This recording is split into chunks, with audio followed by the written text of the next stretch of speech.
Hello and welcome to the Import-Export Hub channel. My name is Bogdan, and on this channel I cover import-export related topics, and in this episode, as the title suggested, I will cover 5 products that from my point of view are worth considering exporting towards Canada. And without further introduction, let's start with the first one, which is jewelry, so HS code 7113. And we see that Canadians' appetite for this kind of article it's quite high if we consider the imported value, which for 2020 stood at more than $836 million, a 14% decrease compared with the figures from 2019, but still the figure is quite high if you ask me. Now, in terms of the biggest trading partners, we have the United States on the first place with more than $236 million worth of exports towards Canada and a share in Canada's total imports of more than 28%. On the second place, we have Italy with more than $122 million worth of exports. And on the third place, and I will stop here with the readings, we have India with more than $107 million worth of exports towards Canada, and the share in Canada's total imports close to 13%.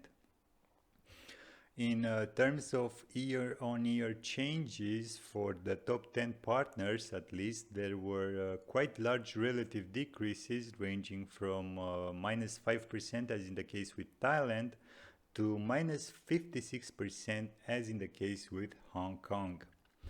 There were some positive relative changes as in the case with France, who had its exports towards Canada increased with almost 27%.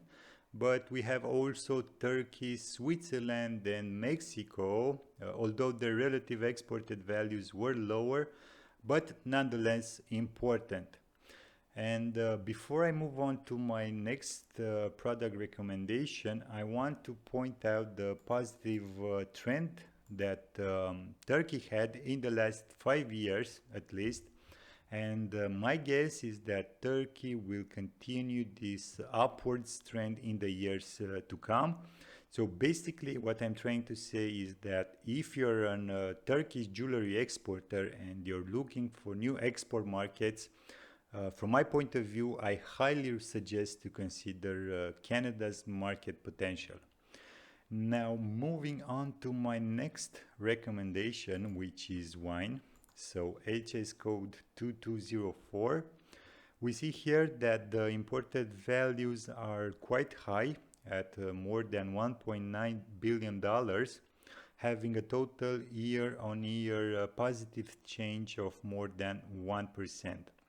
It's not necessarily significant, but then again, every percent means something. Now, in terms of top 3 trading partners, France is the biggest one with almost $450 million worth of exports and a share in Canada's total imports, close to 23%. On the second place, we have the United States with close to $424 million worth of exports. And on the third place, we have Italy, again another traditional wine exporting country with more than $412 million worth of exports towards Canada and a share close to 21%. In terms of year-on-year changes, and again considering the top 10 trading partners, we see some decreased values in relation with Italy, Australia, New Zealand and South Africa. The imported values from Chile and Argentina stayed more or less the same, while the values from the United States and Portugal increased quite significantly.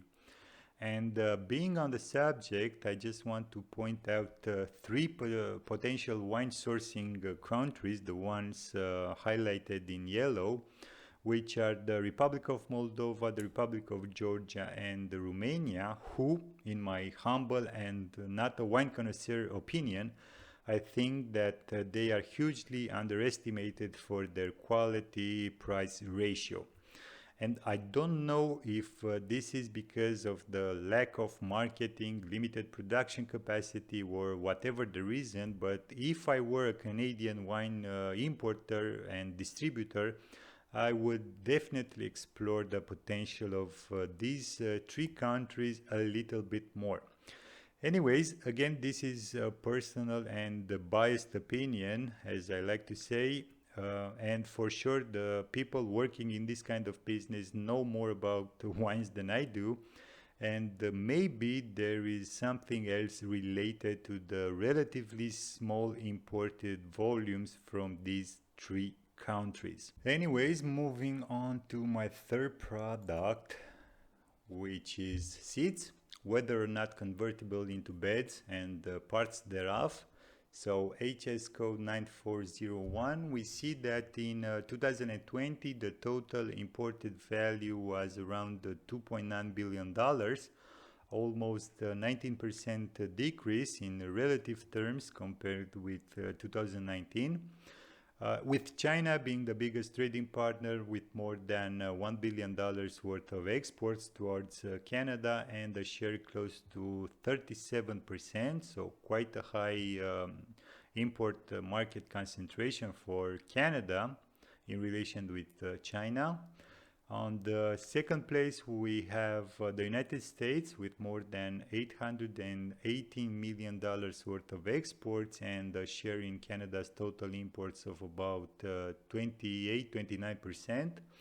And on the third place, we have Mexico with almost $541 million worth of exports and a share close to 19%. In terms of year-on-year changes, except Vietnam, the United Kingdom and Indonesia, again considering only the top 10 trading partners, all the others experienced decreases ranging from a minus 6.6% as in the case with the United States to minus 42% as in the case with Germany, for example. And here, before I move on to my next recommendation, I want to point out the positive trend for Vietnam, who year by year, starting from 2016, is increasing its share in Canada's total imports. And I think that the trend will continue in the years to come, gaining momentum in relation with China and Mexico. And there's another thing that I want to point out before I move on to my next product, which is in relation with Poland's exports towards Canada, who from 2017 are losing momentum. And here I think that it has to do with Poland's manufacturer focus on the US market rather the Canadian one. Again, this is pure speculation, and if there is somebody working in the industry and has access to more information than I do, feedback would be highly appreciated, guys. Anyways, moving on to my fourth recommendation, and bear with me, which is fresh strawberries, raspberries, and other berries. We see that in 2020, Canada's total imports were at more than $1 billion, with almost 5% more than in 2019. And in fact, as you can see for yourselves, the trend from 2016 onwards, it's going upwards, meaning that the demand for these products is increasing. And I think that for the short term, at least, this trend will continue. As for the year-on-year changes, except Chile, Italy, Vietnam, and Argentina, who all experienced some decreases, all the other countries had their exported volumes towards Canada increased, ranging from approximately 1% as in the case with Peru to more than 23% as in the case with New Zealand. As for the top trading partners, the United States are on the first place with more than $539 million worth of exports. On the second place, we have Mexico with more than $317 million worth of exports towards Canada. And on the third place, and I will stop here, we have Peru with more than $65 million worth of exports. And with this being said, I think I can move on to my fifth and last product recommendation, which is meat of bovine animals, fresh or chilled. So HS code 0201. And here it strikes me to see that the countries from which Canada is importing are not that numerous. Now, in terms of imported value in 2020, we have more than $592 million worth of imports, with almost 80% more than the imported value for 2019. As for the top trading partners, we have the United States, which is understandable, is the biggest one, in fact, having a share in Canada's total imports of more than 85%, and an absolute exported value towards Canada of close to $505 million. On the second place, we have Mexico with more than $40 million worth of exports. And on the third place, we have Australia with more than $34 million worth of exports. As for the year-on-year changes, these seem high in relative terms, but are not that significant in absolute ones, except again for the first three ones from which Canada is importing. And here I would make a guess by forecasting that Mexico's exports towards Canada will increase both in absolute and relative terms, taking, again from my opinion, important market share from the United States, but most importantly from Australia, if we factor in the current freight rates both for sea and air. And of course, let's not forget the cold supply chain involved in transporting fresh and chilled meat. And with this being said, guys, these were my 5 recommendations for you. I really hope you've enjoyed this video. Don't forget to comment if you have any questions, suggestions, or ideas down below. And of course, pushing the like and the subscribe buttons will be highly appreciated.